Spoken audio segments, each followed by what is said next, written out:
Welcome back to Fast Market on the TD Ameritrade Network. I'm Tom White, joined by my co-host Kevin Hinks. But let's bring in our next guest for a cash tag segment. That's going to be Andy Swan, the co-founder of LikeFolio. Welcome back, Andy. Hey guys, thanks for having me. All right, so we're talking Disney. This is the big release this week. And, I think if you looked at maybe some of the earnings that came out, based on park visits, Comcast in their Universal parks did really well. But I think everybody's focused on the streaming aspect of Disney Plus. Of course, we're probably going to see a slowdown in their growth since they launched in 2019. But should investors and traders look at this as a whole, as opposed to just focusing on those subscriber numbers, which, they could be volatile, this earnings report? Yeah, I think when you look at Disney, you have to look at it as a whole, although I understand why investors would look at those, peripheral areas that promise so much growth. There's only so many people that Disney can allow into a park in a given day or a given year. That limit does not exist for Disney Plus subscriptions. So I understand why investors may focus on Disney Plus. When we look at park attendance, we see it up. We think that Universal was a good clue there. We see it up as well. But what we are also seeing is that people are starting to get really concerned with the price. So you got back from COVID, your kid hasn't been out of the house in a couple of years, and you promised them that you go to Disney as soon as things got back to normal. You get there and you realize how much the squeeze was on in terms of price and cost. And that may make you a little less likely to go back in the future. It may have been a kind of a COVID recovery play more than anything. So I think Disney has, a little bit to answer for there in terms of the consumer going forward.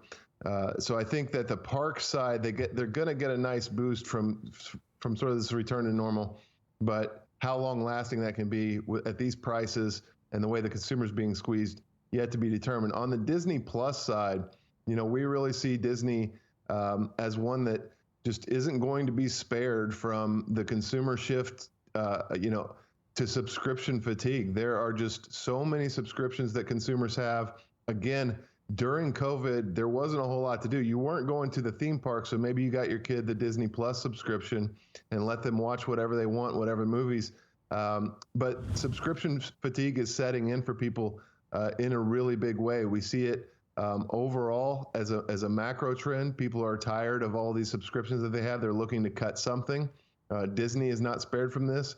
We're seeing Disney cancellations on the rise, Disney's new subscriptions starting to fall off. So we do think this will be a tough quarter, and especially even going forward for Disney. On the Disney Plus side, we think kind of the honeymoon is over. This is a great streaming provider. It's number 2 to Netflix, and an unbelievably good company, but they are definitely, past the honeymoon period, and we think that there's going to be some really tough comps ahead for Disney, especially in an inflationary environment. Yeah, Andy, higher prices at the theme parks, higher prices for ESPN Plus. How many parents walked their kids out of Disney and said, I hope you had fun there because you're never coming back. And so when you look at these, and oh, by the way, streaming is starting to slow, and they're not profitable yet in streaming. I just gave you a bunch of negatives. What's the positive? Is the positive just ads coming? What's the positive in Disney right now? I can make a list of the negatives. Well, one of the positives for Disney is that unlike Netflix and some of the others, they don't have to spend tons of money to create the content that people are signing up for. They've got an enormous library. They've got an enormous existing live offering that they can bring to people via ESPN and those other associates. So I think that their built-in mechanisms for content creation make leveraging Disney Plus a lot easier. It makes it a lot easier for them to be profitable in the future. And so, that's the positive for me. And just the fact that Disney is an iconic company that's not going anywhere, that if consumers have, an extra dollar to spend on their kids, 50 cents of that a lot of times is going to Disney, and that's the way it's going to stay. So I think they're fairly recession proof in that way. People complain about the high prices, but are more likely to swallow them coming from Disney. But overall, that would be the positives from Disney. But it's going to be a tough road compared to the ease of growth that they've had recently. Yeah, and Andy, just going back to the streaming size, I think the park attendance is going to be good, right? The revenue is probably going to be outsized. And you mentioned that also, Yes. the fact that Universal theme parks did really well during Comcast earnings event. So that's a good part of it. But when you look at growth, and you said that fatigue, I think that's the key for me when, I'm subscribed to 6 or 7 different things. I can turn them off for a month or two. Do you see any data that reflects that, hey, I got fatigue here, it's summertime, I don't want my kids sitting inside watching Disney Plus, I'm going to cancel for a month or two, where they'll come back, or maybe they don't come back because maybe they don't need it anymore? Is that a concern, and does your data reflect that, hey, this fatigue might be longer lasting than maybe a lot of people expect? Yeah, I think it is. I think it's something that we see in Netflix's change of direction as well. I think they recognize that the good news is it's really easy for people to get signed up and get started with your company and start paying you money and click the button and bam, it's working. But the bad news is it's just as easy to exit on the other side. And that is a problem for these companies. It's a challenge for these companies. Again, I think Disney is actually better prepared to deal with that than any other competitor because of its content library. But yes, it is a serious concern, and I think we're going to start seeing churn increase for all of these companies going forward, because not necessarily what that specific company is doing, but because the entire macro environment for the consumer looking to take some of those monthly charges off their credit card statement is kind of step one to fighting inflation in the household.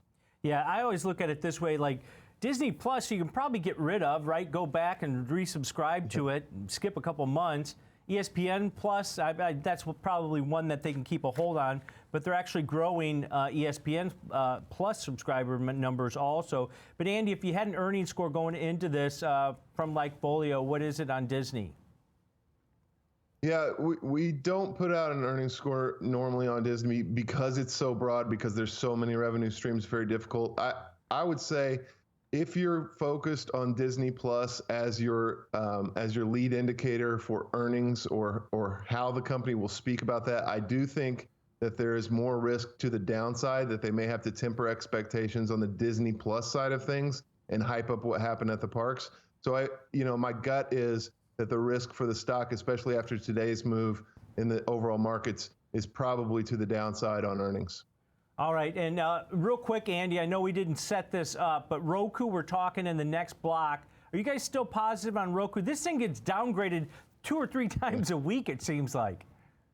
Yeah, I think Roku is a game-changing technology. I think it got way ahead of itself stock-wise. There's no question about that. But I actually think Kathy Wood and ARK's thesis on the company is pretty much correct, maybe a little overly optimistic, but it is the leader and is the innovator in streaming. It's the backbone of almost all of it. And I think, from here, long-term, definitely I like Roku bullish. Yeah, definitely. The ability to aggregate all those frickin' apps that we have across the board. Roku's right in the middle of that. All right, Andy, great stuff as always. Have a great day. Thanks, you too. All right, that's Andy Swan, the co-founder of LikeFolio, helping us break down the data, Kev, on